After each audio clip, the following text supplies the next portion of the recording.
Welcome back. देखिए आज हम लोग यहाँ पे रिलेशन और फंक्शन का कुछ इंपॉर्टेंट एमसीक्यूज देखेंगे। तो रिलेशन और फंक्शन, ठीक है, ये काफ़ी इंपॉर्टेंट है और ये मैं आपको रिवीजन पर्पज से दे रहा हूँ। 11th स्टैंडर्ड का इसमें क्वेश्चन रहेगा। तो बहुत बार ऐसा होता है ना कि अगर आप मान लो कि एग्जाम दे रहे हो तो उसमें क्या होता है, कुछ क्वेश्चन बेसिक से आ जाता है, बल्कि आजकल ज़्यादा क्वेश्चन बेसिक से आते हैं। तो आपको वहाँ पे जो है बेसिक का भी रिवीजन अच्छे से रहना चाहिए। तो आपने ये सब पढ़ा होगा, ठीक है। अगर नहीं पढ़ा हुआ है तो मैं ऐसा इसका बताऊंगा कि आपको समझ में आ जाएगा। बट अगर आपने पढ़ा है तो मैं आपको सजेस्ट करूंगा कि आप पहले इसको खुद से बनाओ। डेफिनेटली आपसे बनेगा, सिंपल क्वेश्चन है और आपका रिवीजन भी हो जाएगा, ठीक है। देख लेते हैं वन बाय वन। देखो यहाँ पे फर्स्ट क्वेश्चन है, the range of real function आपको यहाँ पे दिया हुआ है f x equal to modulus x, ठीक है। तो ये एब्सोल्यूट एक्स कहलाता है और एब्सोल्यूट एक्स के बारे में आपको पता है कि इसका वैल्यू क्या होता है, ऑलवेज पॉजिटिव होता है, ठीक है। मतलब जब किसी भी एक्स के लिए इसका जो वैल्यू आपको मिलेगा ना, ठीक है, क्योंकि आपको रेंज पूछ रहा है तो रेंज का मतलब क्या होता है, आउटपुट, ठीक है। तो इसका जो आउटपुट वैल्यू है तो वो क्या होगा, वो ऑलवेज पॉजिटिव होगा, ठीक है। 0 होगा या तो उससे बड़ा होगा, ओके। तो इसको मैं ऐसे कह सकता हूं कि एक्स क्या होगा, 0 होगा या तो उससे बड़ा होगा, जो भी इसका वैल्यू निकलेगा। मतलब वैल्यू की बात कर रहा हूं, एक्स की नहीं, इसकी पूरी वैल्यू की, ठीक है। जैसे मान लो इसका जो भी वैल्यू हो वो वैल्यू क्या होगा, वो वैल्यू आपका जो है 0 या उससे बड़ा होगा। तो यानी इसका जो रेंज बना है वो क्या होगा, वो आपका होगा 0 हो सकता है, ठीक है, या तो उससे बड़ा होगा, यानी 0 से इन्फिनिटी तक होगा। तो यहाँ पे ये पहला ऑप्शन करेक्ट है, ठीक है जी। कभी भी इसका वैल्यू निगेटिव नहीं हो सकता किसी भी एक्स के लिए। आगे देख लेते हैं। तो फिर अब देखो है सेकंड क्वेश्चन के एफ एक्स आपको दिया हुआ है 4x माइनस एक्स स्क्वायर, ठीक है। एक्स आपका रियल है तो बोलता है F A plus one F A minus one क्या होगा। बहुत सिंपल क्वेश्चन है, ठीक है। आपको एफ एक्स देखिए है क्या, 4x माइनस एक्स स्क्वायर, ठीक है। अब मैं अगर x के यहाँ पे a प्लस वन डालता हूं तो क्या हो जाएगा, ये हो जाएगा 4a plus one minus a plus one का स्क्वायर, ठीक है।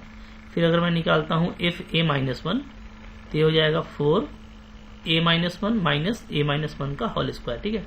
अब देखिए दोनों का आपको डिफरेंस निकालना है, यानी F A plus one minus F A minus one निकालना है, ठीक है। यही हमको डिमांड किया है। देखो यहाँ पे क्या करेंगे, इधर हम लोग 4 को कॉमन ले लेते हैं तो ऊपर में आ गया a प्लस वन और नीचे माइनस करेंगे तो माइनस a और प्लस वन, ठीक है, ये हो गया। और इधर आप देखोगे तो ये आपका माइनस माइनस हो जाएगा प्लस, तो आपका फिर क्या आ जाएगा, तो माइनस a प्लस वन का होल स्क्वायर और प्लस में a माइनस वन का होल स्क्वायर। बस इसको हमको सिंप्लीफाई करना है, ठीक है। थोड़ा मैं इसको इधर कर देता हूँ सिंप्लीफाई। तो क्या आ जाएगा जी, यहाँ पे a आपका कैंसिल हो रहा है तो 4 2 जा 8 बच रहा है, ठीक है, 8 हो गया। अब यहाँ पे देखोगे तो इसको मैं खोल देता हूँ तो a square minus 2a minus one, यहाँ पे प्लस भी है तो ये आपका आ जाएगा plus a square minus 2a और प्लस 1, ठीक है। तो a स्क्वायर और 1 भी आपका कैंसिल होगा तो फाइनली 8 माइनस 4a ये आपको बच रहा है। तो अगर हम लोग यहाँ पे 4 को कॉमन ले लें तो 2 माइनस a, ठीक है। तो यहाँ पे देखो, यहाँ पे ये ऑप्शन नंबर डी करेक्ट है। बहुत सिंपल क्वेश्चन है, सिंपल आपको कैलकुलेशन करना है, सब अब तो आप करने जानते ही हैं, ठीक है। चलिए आगे देख लेते हैं फिर क्या है इसके बाद नेक्स्ट क्वेश्चन है क्वेश्चन नंबर 3। आपसे डोमेन पूछ रहा है, ठीक है, कि इसका डोमेन क्या होगा। तो देखो डोमेन का मतलब होता है जहाँ पे फंक्शन डिफाइन हो। तो अब दोनों देखिए यहाँ पे स्क्वायर रूट फंक्शन है, आप देखिएगा तो, ठीक है। तो स्क्वायर रूट के लिए क्या जरूरी है कि स्क्वायर रूट के अंदर जो भी वैल्यू हो ना वो पॉजिटिव हो, ठीक है। मतलब अगर आप उसके अंदर निगेटिव वैल्यू ले लेंगे तो क्या हो जाएगा, वो आपका हो जाएगा कॉम्प्लेक्स नंबर, ये आपको पता है, ठीक है। ये आपका इमेजिनरी नंबर हो गया। तो यहाँ पे हम लोग रियल के लिए बात करते हैं जनरली। तो रियल के लिए डोमेन का मतलब है कि जिसमें ये अगर स्क्वायर रूट फंक्शन है तो उसके अंदर का वैल्यू पॉजिटिव होना चाहिए, ठीक है।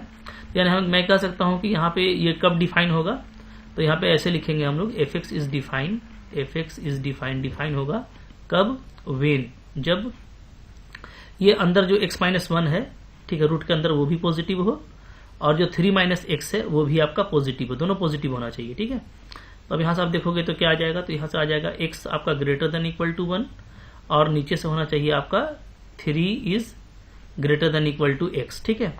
तो अब यहाँ से क्या बात आ रही है, यहाँ से आप देखोगे यहाँ से आ रहा है कि 1 से आपका x बड़ा होगा, ठीक है, जबकि x मेरा क्या होगा, 3 से छोटा होगा। दोनों को मिला देंगे, मिला देने से ये बन रहा है। तो इसको अगर आप इंटरवल में लिखिएगा तो 1 2 3 आ जाएगा, ठीक है। तो 1 2 3 ये होना चाहिए। हाँ, अगर इसके अलावा कुछ होगा मान लो तो आपको फिर वहां पे दिक्कत है। तो यहाँ पे देख लीजिए कौन सा आपको दिया हुआ है, यहाँ पे 1 2 3 दिया हुआ है, ऑप्शन नंबर डी, ये आपको करेक्ट है, ठीक है। तो इस तरीके से काम करना होता है। दोनों का आप देख लीजिएगा, फिर दोनों को आप कंबाइन कर दीजिएगा, ठीक है। दोनों को जब आप कंबाइन करेंगे तो आप देखेंगे कि वही चीज लिखा जाएगा, 1 less than equal to x और 3 less than equal to x less than equal to 3, ठीक है। तो ये पूरा ये बन गया, ये आपका दोनों तरफ क्लोज इंटरवल है, तो 1 to 3 आपका यहाँ पे करेक्ट ऑप्शन आ गया, ठीक है जी। इस तरीके से बनाना है, देखो मुश्किल क्वेश्चन नहीं है, ठीक है। आप इसको आसानी से करते जाओ, बाकी क्वेश्चन भी आप पहले करने का कोशिश करो, ठीक है। चलिए देखते हैं इसके बाद फिर क्या क्वेश्चन है। क्वेश्चन नंबर है नेक्स्ट आपका this range of the function, ये आपका सिग्नम फंक्शन है x बाई मॉड x, ठीक है। तो इसका रेंज पूछ रहा है, यानी इसका आउटपुट वैल्यू क्या आएगा। तो देखो सिग्नम फंक्शन का ना 2 ही वैल्यू होता है, मैं आपको दिखा देता हूं कि सिग्नम फंक्शन का वैल्यू क्या आ सकता है। जैसे देखो इसका वैल्यू अगर हम लोग x को लेते हैं ग्रेटर देन इक्वल टू 0, ठीक है, तो क्या होगा, तो उस केस में जो मॉड x है वो x हो जाता है, तो ये आपका हो जाएगा x बाई एक्स कट के 1 आएगा, ठीक है। और अगर मैं लेता हूं x को लेस देन 0, x को मैं लेता हूं लेस देन 0, तो लेस देन 0 लूंगा तो क्या आएगा, तो नीचे मॉड x आपका -x हो जाएगा, तो x बाई -x ये आपको कट के -1 आएगा, ठीक है। तो इसका 2 ही वैल्यू होता है, या तो -1 या तो 1। तो यहाँ पे आपका जो रेंज पूछ रहा है, तो रेंज क्या होगा जी, या तो इसका रेंज -1 आएगा या तो 1 आएगा, इसके अलावा और कोई रेंज इसका नहीं आता। बात फॉलो कर रहे हैं, ठीक है। चलो, तो इस तरह का देखो आसान क्वेश्चन है, बट एक बार आप रिवीजन कर लोगे ना, तो इससे क्या होगा कि ये जो छोटी छोटी चीजें हैं, सिग्नम फंक्शन, ठीक है, मॉडुलस एक्स वगैरह, ये सब आपको रिवाइज हो जाती हैं। जब आप ये सब आपका रिवाइज हो जाएगा तो आपको फिर क्या है, एग्जाम में कोई दिक्कत नहीं होता है, ठीक है जी। चलो आगे बढ़ते हैं, फिर क्वेश्चन नंबर 5 देख लेते हैं। Which one of the following is not a function, बोलता है कौन फंक्शन नहीं है, ठीक है। तो देखो फंक्शन कौन नहीं है, ये पता करना काफी आसान है। क्यों? क्योंकि फंक्शन के लिए हम लोग पढ़ रखे हैं। फंक्शन के लिए क्या है, फंक्शन के लिए हम लोग जानते हैं ना कि फंक्शन अगर 2 सेट के बीच में है तो इसके हर एलिमेंट का इसमें यूनिक इमेज होना चाहिए। क्या होना चाहिए? यूनिक, 2 इमेज नहीं होना चाहिए, ठीक है।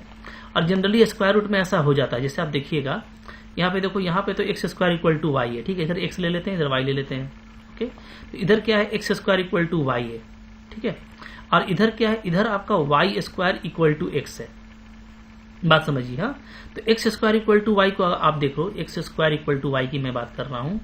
यहाँ पे क्या होगा ना, आप -1 का स्क्वायर करोगे तब भी 1 आएगा, 1 का स्क्वायर करोगे तब भी 1 आएगा, ठीक है। तो यानी अगर 2 एलिमेंट -1 है तो भी 1 को जा रहा है, 1 है तो भी 1 को ही जा रहा है, बट इससे कोई प्रॉब्लम नहीं है, ये आपका मेनी वन फंक्शन है, ठीक है। तो x square equal to y क्या है, ये आपका फंक्शन है, इसमें कोई दिक्कत नहीं है, इट इज फंक्शन, पहला वाला, ठीक है। आपको बोलता है नॉट, लेकिन आप अब बात करो y square equal to x का, मैं आपको दिखा रहा हूँ, ठीक है। बिल्कुल अभी आराम से काम हो जाएगा, इसको हटा देते हैं, ठीक है। चलो अब मैं दिखा रहा हूँ y square equal to x का दूसरा वाला, ठीक है। इसमें क्या होगा ना कि इसमें स्क्वायर हो जा रहा है, यानी कि अगर मैं -1 का स्क्वायर करूंगा, ठीक है, तो भी 1 होगा, 1 का स्क्वायर करूंगा तो भी 1 होगा। यानी क्या, यानी अगर मैं एक 1 की बात करूं तो 1 के लिए 2 इमेज मिल रहा है मेरे को। अगर मैं 1 लेता हूं तो 1 इस मैपिंग में, ठीक है, एक बार -1 के को मैप करता है, तो एक बार किसको करता है, एक बार आपका 1 को मैप करता है, ठीक है। क्योंकि -1 का स्क्वायर आपका क्या है, आपका रिलेशन क्या है, आपका रिलेशन है x equal to y square, ठीक है ना। वाई एक्स जो है वो वाई स्क्वायर के इक्वल है, ओके। तो अब मैं -1 का स्क्वायर करूंगा तो उसका प्री इमेज 1 ही होगा, ठीक है। 1 का स्क्वायर करूंगा तो उसका प्री इमेज भी 1 ही होगा। तो अब एक ही का 2 आ जा रहा है वैल्यू, तो ऐसा केस में क्या होता है, ये फंक्शन नहीं होता, क्योंकि हर एलिमेंट का यूनिक इमेज होना चाहिए। ज्यादा बेस्ट तरीका ये समझने का, देखो ये दोनों पैराबोला है, ठीक है। इस पैराबोला को देखें ना, तो ये पैराबोला इस तरह का होता है, देखो आपने देखा होगा, ये है मेरा y square equal to x, ठीक है जी। अब आप देखोगे यहाँ पे, मैं यहाँ पे ले लेता हूँ एक्स के यहाँ पे 1, ठीक है। तो इस 1 का इमेज ऊपर देखोगे तो 1 मिलेगा, और नीचे तो माइनस होता है y, तो नीचे देखोगे तो यहाँ पे आपको -1 मिलेगा। मतलब एक ही 1 का 2 प्री इमेज है, एक ही 1 का 2 इमेज है, एक ऊपर में 1 है, नीचे में क्या है, -1 है, ठीक है। अच्छा से देख पा रहे हैं ना आप, अच्छे से देख लीजिए, कोई दिक्कत नहीं है।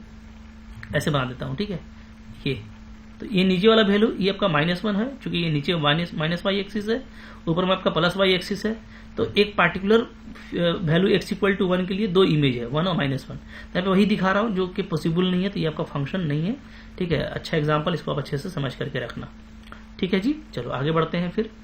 चलो इसके बाद जो क्वेश्चन आ रहा है उसको देखो, ठीक है। नेक्स्ट क्वेश्चन है हमारा क्वेश्चन नंबर 6। चलिए 6 को ट्राई कीजिए। 6 क्या बोलता है, 6 बोलता है एफ एक्स इक्वल टू है x माइनस ए का होल स्क्वायर और x माइनस बी का होल स्क्वायर, राइट।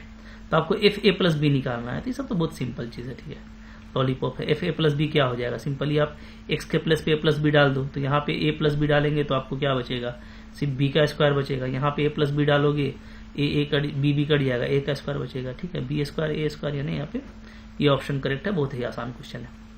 आगे देख लेते हैं फिर। नेक्स्ट है आपका ये ग्रेटेस्ट इंटीजर का है, क्वेश्चन नंबर 7। बोलता है इसका वैल्यू क्या होगा। तो ये देखो, ये ग्रेटेस्ट इंटीजर फंक्शन है और हम लोग ये जानते हैं कि ग्रेटेस्ट इंटीजर फंक्शन 3 इस तरह का वैल्यू क्या होता है। तो इसका वैल्यू होता है integer less than this, nearest integer less than this. इसके नियरेस्ट इंटीजर कौन होगा, 3 होगा, ठीक है। -3.8 की बात करेंगे तो इसके नियरेस्ट कौन होगा, -4 होगा, ठीक है। -3 मत ले लीजिएगा क्योंकि इससे छोटा लेना पड़ता है, इससे छोटा लेंगे तो -4 होगा नियरेस्ट, -3 तो इससे बड़ा हो जाएगा ना नेगेटिव में, ठीक है। तो अब इन दोनों का सम है तो यहाँ पे वैल्यू क्या आ जाएगा, 3 -4 -1 आएगा, ठीक है, ऑप्शन नंबर डी। 8 नंबर में आपको डोमेन पूछ रहा है। डोमेन क्या है इसका, देखो ये यहाँ पे क्या है, रेशनल फंक्शन है, आप देख पा रहे हो, ठीक है। एफ एक्स क्या दिया हुआ है, एफ एक्स दिया हुआ है x square plus 2x plus 3 divided by x square minus 5x plus 6, ठीक है। ये आपको रेशनल फंक्शन है। तो रेशनल फंक्शन का डोमेन क्या होता है, तो मैंने आपको बताया हुआ है कि इसका डोमेन क्या होता है जी। इसका डोमेन होता है रियल, ठीक है, माइनस वेयर डिनोमिनेटर इज 0, मतलब set of x where x square minus 5x plus 6 equal to 0। ये तरीका है, मतलब नीचे अगर 0 हो जाएगा तो ये तो क्या होगा, अनडिफाइन हो जाएगा। इसको डिफाइन होने के लिए जरूरी है कि नीचे वाला 0 ना हो, ठीक है। तो हम वो सारा रियल सेट ले लेंगे डोमेन में जहां पे ये नीचे 0 होता है, उसको हटा देंगे, ठीक है। तो रियल माइनस कर दिया जहां पे ये 0 हो रहा है। तो इसको देख लो, यहाँ पे क्या क्या फैक्टर बनेगा, x माइनस 2 x माइनस 3 बनेगा, ठीक है। यानी आपको यहाँ पे x2 मिलेगा या तो 3 मिलेगा। तो जो डोमेन आएगा वो क्या आ जाएगा, रियल में माइनस हो जाएगा 2 और 3, ठीक है। जहां पे इनका 0 होने का खतरा है उसको हटा दीजिए। तो ये आपका ऑप्शन नंबर डी करेक्ट है, ठीक है। नेक्स्ट देखो क्या है, find the domain and range of this function. Again देखिए रेशनल फंक्शन है तो डोमेन तो काफी आसान है, रियल होगा डोमेन, ठीक है। और जहां पे नीचे 0 होता है तो नीचे कहां पे 0 हो सकता है, x इक्वल टू 1 पे, तो 1 को हटा दीजिए, तो ये इसका डोमेन हो गया, ठीक है। ये हो गया इसका डोमेन। अब रेंज की बात, तो रेंज क्या होगा, तो देखो रेंज जो है इसका, जाहिर सी बात है कि अब आप -1 तो हटा चुके हो, नीचे वाला 0 होगा नहीं, ठीक है। तो अब यहाँ पे कुछ भी वैल्यू आ सकता है ना, डिफरेंट एक्स के लिए डिफरेंट वैल्यू मिल सकता है हमको। तो यहाँ पे रेंज जो होगा वो पूरा रियल मिल सकता है, कोई दिक्कत नहीं है, ठीक है। ओके, इस तरीके से करेंगे। चलो, what is the domain of the real valued function. अभी देखो इसका डोमेन पूछ रहा है, तो यहाँ पे अगेन वही रेशनल फंक्शन है, ठीक है, 1/x माइनस 2 है। इसका डोमेन क्या हो जाएगा, डोमेन होगा पूरा रियल नंबर, लेकिन जहां पे नीचे वाला 0 होता है उसको हटा दीजिए, तो 2 को हटा देंगे, ठीक है। तो लॉलीपॉप क्वेश्चन इस तरह का, ठीक है। डोमेन निकालना काफी आसान होता है। रेशनल फंक्शन अगर है तो डिनोमिनेटर जहां पे 0 हो रहा है सिर्फ उसको हटा दीजिए, रियल में काम हो जाएगा। नेक्स्ट देखो, अब यहाँ पे 2 मार्क्स का क्वेश्चन आ रहा है। फिर से देखो इसका डोमेन और रेंज पूछ रहा है 11 नंबर का। तो एफ एक्स जो दे रखा है वो है स्क्वायर रूट फंक्शन, ठीक है जी। डोमेन क्या होगा इसका, डोमेन बोलते हैं जहां पे फंक्शन डिफाइन होता है, और स्क्वायर रूट फंक्शन कब डिफाइन होता है, ठीक है। तो जब आपका जो अंदर का वैल्यू है वो क्या होना चाहिए, पॉजिटिव होना चाहिए या 0 हो सकता है, क्योंकि रूट के अंदर कभी भी निगेटिव नहीं होगा। जहां रूट के अंदर निगेटिव हुआ वो क्या हो जाएगा, इमेजिनरी नंबर हो जाएगा। और हम लोग रियल सेट में बात करते हैं, तो रियल सेट में जरूरी है कि ये अंदर वाला या तो 0 हो या तो पॉजिटिव हो, ठीक है। तो ये हो गया। तो यहां से आप देख सकते हो कैसे करेंगे। तो इसको आप ऐसे लिख सकते हो 4 का स्क्वायर माइनस 6 का स्क्वायर, ठीक है, ग्रेटर देन इक्वल टू 0, या डायरेक्ट उसी से भी कर सकते हो, कोई दिक्कत नहीं है। 16 greater than equal to x square आ जाएगा, ठीक है। यहाँ से मॉड x क्या आ जाएगा, लेस देन इक्वल टू 4, ठीक है। आपको पता है x स्क्वायर को हटाएंगे तो मॉड x लिखेंगे, पता है ये सब बातें है ना। तो यहाँ से -4 से 4 आ जाएगा, ये तो आपको पता है, ओके। जब भी ये लेते हैं तो यहाँ से -4 से 4 आ जाता है, इसका डोमेन हो गया। तो डोमेन आपको निकल गया, डोमेन आप इसको लिख सकते हो इंटरवल में, ठीक है। डोमेन क्या हो गया, -4 से 4, ठीक है जी। अच्छा, अब बोलता है रेंज क्या होगा। तो देखो रेंज क्या होता है, मैंने रेंज पहले ही बताया आपको कि रेंज निकालने का एक तरीका ये है ना कि आप निकाल लो कि जो भी क्वेश्चन है उसका मिनिमम वैल्यू क्या हो सकता है और उसका मैक्सिमम वैल्यू क्या हो सकता है, ठीक है। तो ये एक स्क्वायर रूट फंक्शन है और रूट का जो वैल्यू है वो हमेशा पॉजिटिव आता है, ठीक है, निगेटिव नहीं आता। तो मिनिमम वैल्यू इसका पॉजिटिव आएगा या तो क्या आएगा, 0 आएगा। तो 0 तो बिल्कुल आ सकता है। अगर मैं x को 4 ले लूं तो इसका मिनिमम वैल्यू 0 मिल जाएगा। निगेटिव आना नहीं है तो 0 से छोटा होगा नहीं, तो मिनिमम क्या हो गया 0। और मैक्सिमम क्या हो सकता है इसका वैल्यू, तो मैक्सिमम देखो ये 16 ही हो सकता है। अगर मैं x को 0 कर दूं, ठीक है, तो √16 का वैल्यू क्या हो जाएगा 4। इससे बड़ा वैल्यू तो नहीं मिलेगा ना, क्योंकि 16 में माइनस हो रहा है। 16 में आप कुछ भी माइनस करेंगे, x का कुछ भी वैल्यू रखेंगे वो 16 में माइनस हो जाएगा, तो 16 से कम होगा, तो उसका स्क्वायर रूट 4 से कम हो जाएगा। ठीक है, तो मैक्सिमम क्या है यहाँ पे 4 है, ये इसका हो गया रेंज। तो ये सब आसान तरीका है जिससे आप बहुत जल्दी जल्दी एग्जाम में कर लेते हो। ठीक है, चलो इसके आगे देखते हैं क्या है। क्वेश्चन नंबर 12 को करने की कोशिश कीजिए खुद से। ठीक है, आसान क्वेश्चन है। जब तक मैं इसको हटा रहा हूँ यहाँ से, बिल्कुल आपसे बनेगा। देखो आपको कॉन्फिडेंस आएगा, इसलिए मैं बोलता हूँ कि आप पहले ट्राई करो। ये सब बेसिक क्वेश्चन है, बिल्कुल रिवीजन हो जाएगा आपका। ठीक है, देख लेते हैं क्या है 12 नंबर। यहाँ पे देखो बोलता है कि ए एक सेट है 9, 10, 11, 12, 13। ए से नेचुरल नंबर आपको लेना है, मैपिंग दिया हुआ है। ठीक है, ए टू नेचुरल नंबर। एफ एन जो है highest prime factor of N है, highest prime factor of N. ठीक है, find the range of F. देखिए अब यहाँ पे क्या है कि आपको मैपिंग जो लिया गया है वो लिया गया है ए टू नेचुरल नंबर, यानी हम इसको डालेंगे तो हमको नेचुरल मिलेगा। और कैसा मिलेगा, तो highest prime factor of n. बात समझिए मैं क्या बोल रहा हूँ। ठीक है, जैसे देखो अगर मैं मान लो ले लेता हूँ 9, F9 की बात करता हूँ, चूंकि ये मेरा डोमेन दिया हुआ है। ठीक है, तो 9 पे इसको हाईएस्ट इसका एन का को तोड़िए, 9 को तोड़िएगा, एन अगर 9 है तो कैसे टूटेगा, 3 3 या 9। ठीक है, इसमें जो सबसे बड़ा प्राइम फैक्टर है वो कौन है, 3 है। तो यानी F9 का वैल्यू क्या हो गया, 3 हो गया। ठीक है, बात समझ में आ रही है। 10 का वैल्यू क्या हो जाएगा, बस आप करते जाओ, 10 को तोड़ेंगे 2 5 या 10, तो हाईएस्ट प्राइम कौन है, 5 है। 11 को तोड़ेंगे तो 11 में खुद 11 प्राइम ही है। ठीक है, 12 को तोड़ेंगे तो 4 3 या 12। ठीक है, तो प्राइम क्या होगा, प्राइम होगा 2 2 3, तो हाईएस्ट कौन हो गया, 3 हो गया। इसी तरीके से आपका F13 तो खुद मैक्सिमम प्राइम है, इसका प्राइम 13 ही आएगा। ठीक है, तो ये सब इमेज मैंने लिख दिया। अब बोलता है रेंज क्या आ गया, तो रेंज देखो यही रेंज है जो मेरे को वैल्यू मिल रहा है, वो रेंज है। ठीक है, तो रेंज क्या आ गया, रेंज मतलब आउटपुट। तो आउटपुट क्या क्या आया, एक 3 आ रहा है जी। ठीक है, एक 5 आ रहा है, एक 11 आ रहा है और एक 13 आ रहा है। ठीक है, जो वैल्यू आया वो लिख दीजिए। ठीक है, तो इस तरीके से करना है, बस थोड़ा सा समझना है कि क्या पूछ रहा है आपसे, काम हो जाएगा। आगे देख लो क्या है, आपको यहाँ पे फंक्शन दिया हुआ है। बोलता है is a function from Z to Z defined by px plus q for some integer p and q determine p and q। सब देखो बहुत आसान क्वेश्चन है, बस थोड़ा समझने की बात है। अब यही सब क्वेश्चन आपको जब कंपटीशन में आता है ना, तो आप बोलते हो कि नया क्वेश्चन था, क्लियर नहीं हो पाया। ठीक है, तो बिल्कुल होगा, आपको थोड़ा अच्छे से इसको सोचना है। क्या कह रहा है क्वेश्चन, देख लो। फंक्शन जो है इस तरह से दिया हुआ है। ठीक है, और ये px प्लस q के रूप में डिफाइन किया हुआ है। बोलता है p और q क्या होगा, बहुत आसान है, देख लीजिए मैं आपको बता रहा हूँ।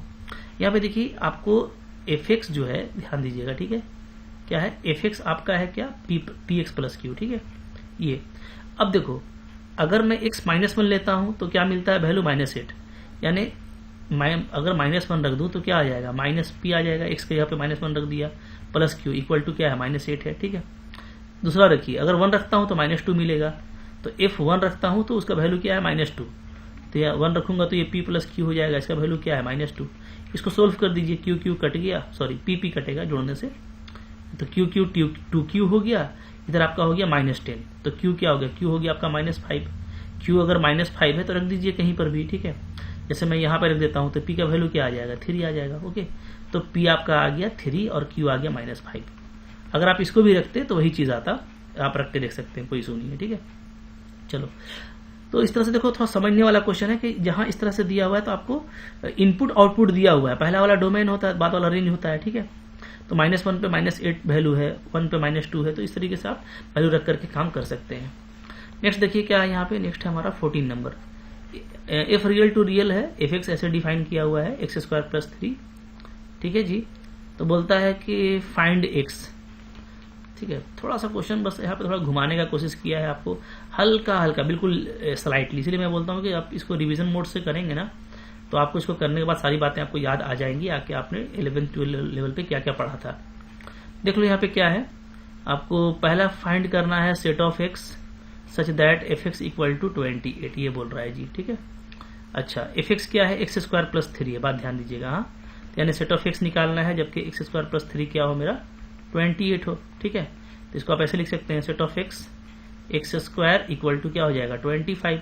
ठीक है, यानी set of x such that x equal to क्या होगा, अगर 25 है तो x का वैल्यू क्या होगा रियल में, ±5 होगा। ठीक है, तो यहाँ पे जो वैल्यू है वो 2 ही मिल रहा है, एक 5 या तो -5, ठीक है। तो पहला का आंसर ये आ गया। दूसरा आपको बोलता है the pre image of 39 and 2 under F. Pre image पूछ रहा है, बात समझिए। प्री इमेज का मतलब क्या होता है कि कौन से एक्स पे 39 होगा, ठीक है। प्री इमेज से इधर एक्स है ना, और ये 39 को मैप कर दिया, ठीक है। तो ये होता है इधर आप, ये होता है इमेज, ये क्या होता है इमेज, और ये क्या कहलाता है, ये कहलाता है प्री इमेज, ठीक है। तो किस एक्स पे आपको 39 मिलेगा तो निकाल लीजिए, बहुत आसान है। x² + 3 है ना भाई, इसको 39 कर देते हैं तो x का वैल्यू क्या हो जाएगा, x² का 36 हो जाएगा। तो x का वैल्यू क्या होगा, +-6, ठीक है। तो 2 एंट्री होंगे, एक प्लस होगा एक माइनस होगा, 6, ठीक है। ये दोनों क्या करेगा, दोनों 39 को मैप करेगा। क्यों मैप करेगा, क्योंकि फंक्शन x² + 3 है। तो 6 को लीजिएगा तो 6 का स्क्वायर + 3 39, -6 लीजिएगा तब भी -6 का स्क्वायर + 3 39, ठीक है। तो क्या आ गया, तो दूसरा का आंसर मैं लिख देता हूं। दूसरा का आंसर क्या आ रहा है, 39 के लिए क्या आ रहा है, 39 के लिए आ रहा है फॉर 39 प्री इमेज क्या आ रहा है, प्री इमेज आ रहा है आपका +-6, ठीक है। अच्छा 2 के लिए क्या आएगा, तो 2 के लिए निकाल लो भाई, ठीक है। जैसे आप 39 के लिए निकाले हैं वैसे ही 2 के लिए निकाल लीजिए। यहाँ पे आप 2 ले लीजिए, कैसे होगा देख सकते हैं यहाँ पे, ठीक है। कि अगर मैं x² + 3 को 2 लेता हूं तो x² का वैल्यू क्या आ जाएगा, -1 आएगा। अच्छा x² का वैल्यू -1 आ रहा है। अभी बताइए कि क्या कोई रियल आपको मिल सकता है, नहीं मिलेगा, कोई प्री इमेज नहीं मिलेगा। ऐसा कोई x नहीं होगा जिससे, क्योंकि कभी भी स्क्वायर वैल्यू आपका निगेटिव नहीं होता है, तो कोई x मिलना ही नहीं है, ठीक है। तो नंबर 3 के लिए, इसी में फॉर 2 के लिए क्या आंसर हो जाएगा, no preimage, no preimage, ठीक है। इस तरीके से काम करना है, काफी मजा आएगा। चलो आगे देख लेते हैं फिर क्या है। क्वेश्चन 15 नंबर आ रहा है हमारा यहाँ पे। क्वेश्चन नंबर 15 देखिए और खुद से बनाने का कोशिश कीजिए। डेफिनेटली आपसे ही बनना है, आपसे बनेगा तो आपको कॉन्फिडेंस आएगा, ठीक है जी। चलो क्या है यहाँ पे बताओ, 39 नंबर। चलो 39 नंबर में आपको बोलता है कि find the domain and range of the function of the domain and range of the relation. अच्छा रिलेशन दिया हुआ है, r है क्या, x³ है, x जो है प्राइम है <10। तो काफी सिंपल है, ठीक है। r आपको लेना है x और x³ और x क्या है, प्राइम <10। तो x में क्या क्या आएगा, 2 आएगा, 3 आएगा, ठीक है, 7 आएगा, और कोई आएगा प्राइम, एक 5 भी छूट गया ना, 5 2 3 5 7 यही आने वाला है। 10 से छोटा प्राइम कौन कौन है, 2 है, 3 है, 5 है, 7 है, ठीक है। चल तो क्या आ जाएगा, तो r का वैल्यू आ जाएगा, पहले 2 लेंगे तो क्या आ जाएगा, 2 का क्यूब 8, 3 लेंगे तो 3 का क्यूब 27, 5 लेंगे तो 5 का क्यूब 125, और 7 लेंगे तो 7 का क्यूब आ जाएगा आपका, ठीक है, 49 7 जा आपका कितना हो जाता है, 7 9 ये हो गया आपका 6, ठीक है, 34 343 ये आ जाएगा। ओके चलो ये हो गया। अब आपको यहाँ पे देखना है कि यहाँ पे मेरा डोमेन क्या होता है।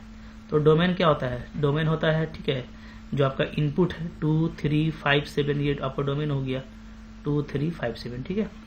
रेंज क्या हो जाएगा जी, तो रेंज जो आपका आउटपुट है 8 27 125 और 343, ठीक है। तो काफी सिंपल इस तरीके से कर सकते हैं। आगे देखो फिर क्या है, क्वेश्चन नंबर 16 बोलता है डोमेन और रेंज निकालिए। फिर से देखो fx जो दिया हुआ है वो क्या है, x - 2/x-1 है। तो ये रिपीट हो रहा है भाई, क्योंकि हम लोग इसके ऊपर में कर चुके हैं, सेम क्वेश्चन आया था, ये देखो, ठीक है। तो ये सेम हो गया। चलो आगे देखो फिर एक बड़ा क्वेश्चन आ रहा है यहाँ पे, डोमेन और रेंज निकालना है आपको, ठीक है। फंक्शन दिया हुआ है कैसा है, तो fx आपको दिया हुआ है इस तरीके से, ऑर्डर पेयर x 1/x, ठीक है। x आपका 0 से 6 के बीच में है और x belongs to natural number है, ठीक है। ये तो नेचुरल नंबर है तो आपको x क्या लेना होगा, x लेना होगा मेरे को 1 2 3 4 5, ठीक है। क्योंकि 0 से 6 के बीच में आपको लेना है, कोई भी इक्वालिटी नहीं है, तो आपको 1 लेना होगा, 2 3 4 5 जो कि बिल्कुल 0 और 6 के बीच में होगा, ठीक है। तो इस तरीके से आपका फंक्शन क्या आ जाएगा, फंक्शन आ जाएगा 1 लेंगे तो 1 1 आएगा, 2 लेंगे तो 2 1/2 आएगा, 3 लेंगे तो 3 1/3 आएगा, 4 लेंगे तो 4 1/4 आएगा, और 5 लेंगे तो 5 1/5 आ जाएगा, ठीक है। ये आपका फंक्शन हो गया। ओके तो फंक्शन मिल गया, x का वैल्यू बस पुट अप करना था, यहाँ पे कुछ करना नहीं था। अब यहाँ पे डोमेन क्या होगा, तो ये तो काफी लॉलीपॉप है। डोमेन क्या होता है, सेट ऑफ फर्स्ट एंट्री 1 2 3 4 5, ठीक है। 1 2 3 4 5 ये हो गया। रेंज क्या हो जाएगा, तो रेंज होता है क्या, जो आपका सेकंड एंट्री है 1, 1/2, 1/3, 1/4, 1/5। तो भाई ये सब देखो काफ़ी आसान है, आप भी डेफिनेटली जानते होगे, ठीक है। बस इसको एक बार आपको ऐसे ही देख लेना है।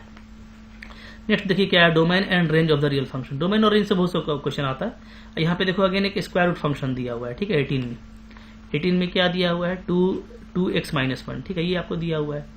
ये एक स्क्वायर रूट फंक्शन है। तो मैंने आपको बताया कि डोमेन होने के लिए क्या जरूरी है कि फंक्शन कब डिफाइन होगा, जब 2x-1 क्या हो, ये पॉजिटिव हो या 0 हो, ठीक है। तो x क्या होगा, x greater than equal to 1/2 होगा। अब इसको आप ऐसे लिख सकते हो, ठीक है। देयरफॉर क्या लिखेंगे, x बिलोंग्स टू के 1/2 पे क्लोज इंटरवल होगा जी, ठीक है, चूंकि 1/2 के इक्वल है और उससे बड़ा लेना है तो इन्फिनिटी तक चले जाएंगे, ठीक है। तो ये आपका डोमेन हो गया। अब रेंज, तो रेंज क्या होता है, रेंज आउटपुट वैल्यू होता है और ये एक स्क्वायर रूट फंक्शन है, ठीक है। तो इसका वैल्यू कभी भी निगेटिव नहीं होगा। तो जो इसका सबसे छोटा वैल्यू हो सकता है वो क्या हो सकता है, वो हो सकता है 0, ठीक है। 0 से स्टार्ट होगा ये, क्योंकि एक स्क्वायर रूट फंक्शन निगेटिव कभी नहीं होगा, तो 0 हो सकता है। और बड़ा से बड़ा ये कुछ भी हो सकता है, तो आप लगा दीजिएगा इन्फिनिटी, क्योंकि आप 1 करोड़ ले लीजिएगा x को, ठीक है। तो 1 करोड़ लेंगे और चूंकि वो डोमेन में आ रहा है आपका, तो डेफिनेटली ले सकते हैं। तो वहां पे आपको 2 करोड़ -1 बहुत बड़ा वैल्यू आएगा, ठीक है। तो वो आपका ये हो गया, क्लियर है। आगे देखो, find the domain and range of function. अब देखो यहाँ पे नीचे में कुछ लिखा हुआ नहीं है, ठीक है, तो ये छोड़ देते हैं। ये तो आपका सिर्फ ऊपर में ही है, तो रेशनल फंक्शन तो ये नहीं हुआ, ये सिंपली एक पोलिनोमियल हो गया, ठीक है। अब पोलिनोमियल के लिए जो डोमेन होता है वो क्या होता है, वो रियल होता है। कोई भी रियल वैल्यू डालिएगा तो उस पर ये डिफाइन होगा। ये भी देखो आपका पोलिनोमियल है, तो इसका भी डोमेन क्या आ जाएगा, रियल आ जाएगा। बिल्कुल इस तरीके से आपको करना है, ठीक है। चलो लास्ट क्वेश्चन देख लेते हैं। यहाँ पे हमारा क्या है, draw the graph of f(x) equal to mod x - 2, ठीक है। देखिए भाई बहुत आसान होता है, मैं आपको बता दे रहा हूँ। f(x) equal to mod x का ग्राफ कैसे खींचते हैं, तो ये आपको पता है, ये खींचते हैं इस तरीके से, बिल्कुल ओरिजिन पे भी बना दो, ठीक है। ये x एक्सिस हो गया, ये y एक्सिस हो गया, तो ये होता है mod x का ग्राफ, ठीक है। एक्चुअली देखो mod x क्या होता है, x - 0 होता है, इसलिए हम लोग यहाँ पे 0 के अबाउट में जो यहाँ पे ओरिजिन है वहां पे बनाते हैं भी, ऐसा भी शेप दे देंगे, तो ये हो गया mod x। अब मान लो आपको खींचना है x - 2 का, तो कुछ नहीं करना, आप क्या करो, यहां से कौन सा पॉइंट मिलेगा, यहाँ पे तो 0 था, तो यहां से कौन सा पॉइंट बनेगा, 2 0 बनेगा, क्योंकि x का पॉइंट है ये, ठीक है। तो आप 2 0 पे चले आओ। मान लो ये आपका 1 है, ये आपका 0 है, तो 0 1 ये 2, तो ये 2 0 कहलाता है, ठीक है, क्योंकि यहाँ पे y कोऑर्डिनेट 0 है। तो ये हो गया x एक्सिस, ये हो गया y एक्सिस, ठीक है। तो अब आप जो 0 पे बना रहे थे वो उसी भी को आप बना दीजिए कहाँ पे, 2 पे बना दीजिए। ये बहुत आसान होता है। देखो इस तरह ग्राफ खींचना बहुत इजी होता है। मैं कोई भी बता दे रहा हूँ, जैसे मान लो कोई आपको बोल दे कि आप बनाइए 3x - 5 का, कुछ नहीं करना है, ठीक है। आप देख लो ना कि इसको आप 0 करो, 3x - 5 को 0 करेंगे तो x का वैल्यू क्या आ जाएगा, 5/3 आ जाएगा। तो आप क्या कीजिएगा, आप x एक्सिस लीजिए, y एक्सिस लीजिए, ठीक है। और देखिए 5/3 कहाँ पे है, तो ये 1 से कुछ बड़ा है, 1 से कुछ छोटा है, ठीक है। मान लो यहाँ पे मेरा 5/3 आ रहा है, फिर यहाँ पे 1 आ रहा है, यहाँ पे 2 आ रहा है, स्केल से देख करके। तो 5/3 को ऐसे पकड़ करके आपको भी बना देना है, ठीक है। तो ये ग्राफ किसका हो गया, ये ग्राफ हो गया इसका। तो ग्राफ बनाना काफी इजी होता है। तो यहाँ पे आपका x - 2 था, तो सिंपली x के जगह पे हम 2 ले लेंगे और 2 पे भी बना देंगे, तो बन गया, ठीक है, ग्राफ। अच्छा, अब बोलता है डोमेन और रेंज इसका क्या होगा। तो देख लो डोमेन और रेंज निकाल लेते हैं। x - 2 है, ठीक है जी, तो इसका डोमेन क्या होगा। तो डोमेन की बात करें तो डोमेन में तो कोई दिक्कत नहीं है, ठीक है। आप x की जगह पे कुछ भी डाल सकते हो, तो डोमेन इसका क्या हो जाएगा, रियल। अच्छा, रेंज की बात करें तो रेंज यानी आउटपुट, तो ये एक एब्सोल्यूट वैल्यू x है, जो हमेशा क्या होगा, 0 होगा या तो पॉजिटिव होगा। इसका वैल्यू क्या होगा, 0 या तो पॉजिटिव, ठीक है। तो यानी इसका जो रेंज है वो 0 से स्टार्ट होगा, ठीक है, और बड़ा से बड़ा पॉजिटिव वैल्यू हो सकता है। तो ये इसका डोमेन हो गया, ये इसका रेंज हो गया। तो बहुत जल्दी इस तरह का क्वेश्चन कर पाएंगे, ठीक है। आप लोगों ने भी ऐसे ही किया होगा, तो इसी तरीके से करना है। तो ये रिवीजन था, बहुत सारे अच्छे क्वेश्चन का कलेक्शन भी है जो मैंने आपको दिया हुआ है, तो उसका ही प्रैक्टिस करना है। किसी भी एग्जाम के लिए बेसिक से लेकर के अपर लेवल तक आपको अच्छा प्रैक्टिस होना चाहिए, अच्छी रिवीजन होना चाहिए। अक्सर बेसिक का क्वेश्चन ज्यादा आता है, क्योंकि वहीं पर कॉन्सेप्ट आपका चेक हो जाता है, ठीक है। तो उसको आपको स्ट्रांग रखना है। तो आई होप आपके लिए फ्रूटफुल था। अच्छा लगा होगा तो लाइक कीजिएगा, चैनल पे नए हैं सब्सक्राइब कीजिए। काफी सारा कंटेंट अवेलेबल है चैनल में। जो भी कोर्स का तैयारी करना चाहते हो वो कोर्स भी अवेलेबल है एप्लीकेशन पे। एप्लीकेशन का लिंक डिस्क्रिप्शन बॉक्स में मिल जाएगा, वहां से आप एप्लीकेशन को डाउनलोड करके अपना जो भी आपका मनचाहा कोर्स है, CSIR नेट है, ठीक है, या PGT TGT या आप कोई और भी एग्जाम दे रहे हो, तो आप अपने सिलेबस से मैच करके वहां से बाई कर सकते हो। काफी आपके लिए बेनिफिशियल रहेगा। आप मेरे से टच में रहते हो, PDF वगैरह भी आपको मिलता है, डाउट्स भी मैं आपको देखते रहता हूँ। काफी बच्चों ने गोल किया, डेफिनेटली आपको भी फायदा होगा। ठीक है, पढ़ते रहिए। Thank you very much.